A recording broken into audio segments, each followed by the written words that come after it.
Si Daedalus ay isang dakilang arkitekto at inventor mula sa Atenas, tanyag sa buong Gresya. Ngunit matapos gumawa ng isang karumal-dumal na krimen, napilitan siyang tumakas mula sa Atenas. Upang matakasan ang kamay ng katarungan, naging isang takas siya sa isla ng Crete, lupain ng makapangyarihang Haring Minos.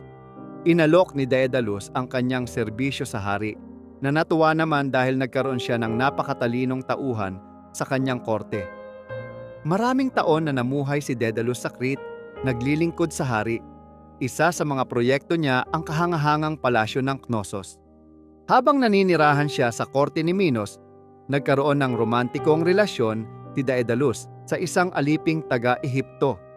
Nagkaroon sila ng anak na sa kalaunan ay nakilala bilang si Icarus.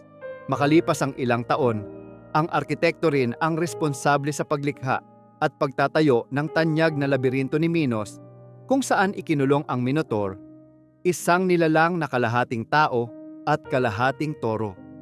Gayunpaman, sa kabila ng lahat ng kanyang ginawa, hindi naiwasan na siya at ang kanyang anak na si Icarus ay ipakulong din sa labirinto ni Haring Minos.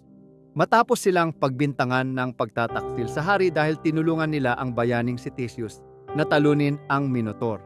Alam ni Daedalus na halos imposible ang pagtakas mula sa labirinto. Kahit pa makatakas sila, mahigpit na binabantayan ng hukbo ni Minos ang isla ng Crete, sa lupa man o sa dagat.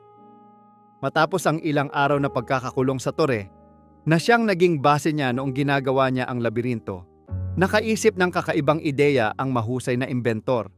Hiniling niya sa kanyang anak na mangolekta ng mga piraso ng kahoy, habang iginuguhit niya ang bago niyang proyekto. Gumawa si Daedalus ng mga istrukturang kahoy na parang mga pakpak ng ibon. Nangolekta siya ng maraming balahibo mula sa mga ibong dagat na lumilipad sa ibabaw ng labirinto. Pagkatapos, kinumpleto niya ang kanyang invention sa pamamagitan ng pagdidikit ng mga ito gamit ang pagkit mula sa pukyutan.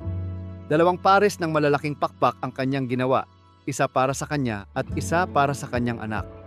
Isinuot ni Daedalus ang kanyang pakpak at napansin niyang gumagana ng mahusay ang kanyang imbensyon.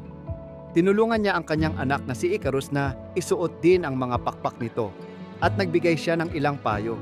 Sinabi niya sa kanyang anak na huwag lumipad ng masyadong mababa malapit sa dagat upang hindi mabasa at masira ang marupok na istruktura.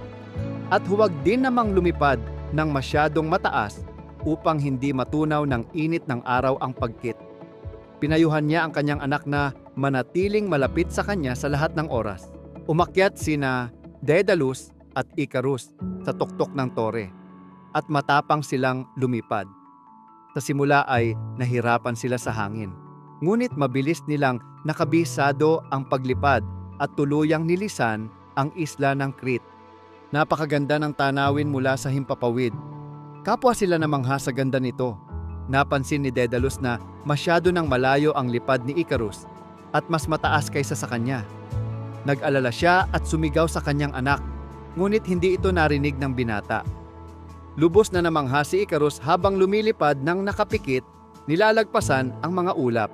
Lubusan siyang nalasing sa pakiramdam ng kalayaan. Palapit ng palapit ang binata sa araw. Bigla niyang napansin na nagsimulang matunaw ng init ng araw ang pagkit na nagdudugtong sa mga balahibo at istruktura ng kanyang pakpak. Unti-unting nalagas ang mga balahibo at nawala ng kontrol sa paglipad si Icarus. Nagsimulang magkalas-kalas ang kanyang mga pakpak. Hindi na maiiwasan ang pagbagsak ni Icarus. Nahulog siya mula sa langit. Habang walang magawa ang kanyang ama, kundi panoorin lamang ang malagim na pagbagsak ng kanyang anak. Marahas na bumagsak si Icarus sa karagatan. Lumipad si Daedalus upang hanapin ang kanyang anak, ngunit hindi niya ito matagpuan. Pagkatapos ng matagal na paghahanap, natagpuan ni Daedalus ang katawan ng kanyang anak na wala ng buhay, nakahandusay sa dalampasigan. Lubhang nanlumo si Daedalus dahil ang sarili niyang imbensyon ang naging dahilan ng pagkamatay ng pinakamamahal niyang anak.